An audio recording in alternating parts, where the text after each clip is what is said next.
Hey guys, welcome back to the channel. In this tech tutorial video, we're going to explain how you can create a new project inside your account on Freedcamp. So let us dive into this. Start by navigating to your account on Freedcamp, and here on the left hand side, expand projects. And you can create a new one by clicking into this plus button. Then give your project a name. You can also assign it to a project group by clicking into this button here. And then create a group name, add admins, and choose, for example, this management system here. Click into add group here. However, guys, we're going to skip this.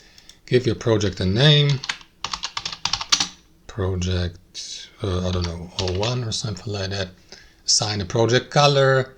Then you may customize the fields and the statuses here, for example, right? I'm going to leave them as default as they are. Click into create project here. And then you will see the project to the left so that you may navigate to it and start adding tasks to it. That's it. That's the process behind this, guys. Thanks for watching. Hope you enjoyed it, got some real value from it, and we'll see you next time on our channel.